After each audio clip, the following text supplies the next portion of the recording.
રામ રામ ભાઈ રામ રામ. એ આવો પોળા દાદા રામ રામ. એ રામ રામ. શું હાલે પોળા દાદા? હારું? હારું છે હો ભાઈ. ગડબડમાં તારે કેમ છે ભાઈ? આ જવાને સવા સડે છે અને કાંઈ હલાતું નથી, તો અહીંયા આંબાની હેઠે ને હેઠે બેઠો રહું છું. તારે તો ભાઈ સારું લાગે છે. શું કરે છે અહીંયા? શું કરે છે? છોકરા જવાને અહીંયા ક્યાં રેત છે? કેટલું ભણાવ્યા, તે ભણાવ્યા પછી પાછા સાંડા ઉપર રહેવા વયા ગયા. તમારે છોકરા શું કરે છે? મારો છોકરો જો ને મંગળ ઉપર દરરોજ અપડાઉન કરે છે.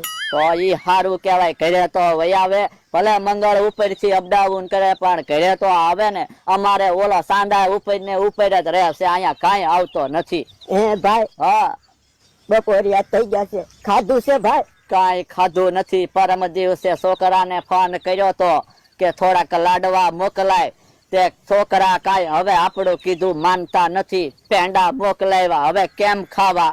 અરે ભાઈ, જો તને પેંડા મોકલાવ્યા હોય તો મારા ઘરે મૂકી જાજે. મારે પેંડા બહુ ભાવે છે અને દાંત વગરના ને પેંડા હારા. તો પણ મારે દાંત વયા ગયા, કાને કાંઈ સંભળાતું નથી ને આંખે હવે દેખાય ઓછું. અને ઓલી ડોશીને કહું ને તો શેણાનું શાક બનાવે. હવે આ દાંત વગર શેણા સવાય? પછી કાલે તો શેણાનું શાક અને રોટલો મિક્સરમાં જ્યુસ કરીને પી ગયો તો. હે ભાઈ, મારી આગળ આંબલિયો પડ્યો છે, તારે ખાવો છે? આ તે લાવો ને, તમારી પાસે આંબલિયો હોય તો આપો ને. લે ભાઈ, આ 3 દીથી હું સગડું છું પણ કાંઈ સવાતો નથી. તારે ખાવો છે? ના રે, ના તો રહેવા જો પોળા દાદા. તમે 3 દીથા સગડો સવો તો એવો આંબલિયો મારે નથી ખાવો. મૂકી જો પાછા. આપણે જૂની વાતું કરીએ. હા ભાઈ. આપણા વખતમાં તો કેવું હતું, ફેસબુક હતી, વોટ્સએપ હતું, કેવો જમાનો હતો ને આપણે કઢા ત્યાં કેવો જમાનો આવી ગયો. હે, પેલા તો ફેક્સ કરતા તો કાગળિયા નીકળતા, અને અત્યારે તો બોક્સમાં માણસને નાખે ને આમ સાપ પાડે તો માણસ સીધો વાયરમાં અમેરિકા નીકળી જાય. કેવો જમાનો આવી ગયો કા? હા ભાઈ, હા, બહુ ઝડપી જમાનો આવી ગયો હો ભાઈ. હે, તમને કહું, ક્યાં ખોવાઈ ગયા? તમને કહું, આપણે અહીંયા છે તો બીજે ક્યાં હોવી? આંબાના ખામણા તો કરવી છે. હા, લે તો વાંધો નહીં. પણ ઈ તમે શું કરો છો?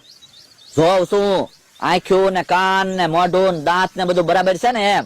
તે પણ બધું બરોબર જ હોય ને. તમે કે પડી ગયા તા તે દાંત પડી જાય? હવે પડી નતો ગયો. મેં હમણાં કેવું સપનું જોયું, તને ખબર? કેવું સપનું જોયું? અરે તું વાત જવા દે, આખી દુનિયા ફરી ગયેલી.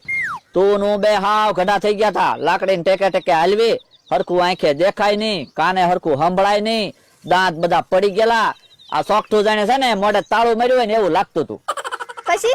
પછી હું, અરે માઇન્ડ મેં કીધું આવી જિંદગી થોડી જીવાય ને. એક પાતું શેણાનું શાક બનાવે.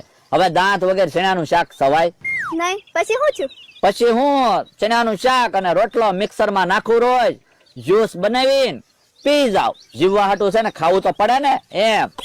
હે ભગવાન, તમને તો કેવા સપના આવે એમ.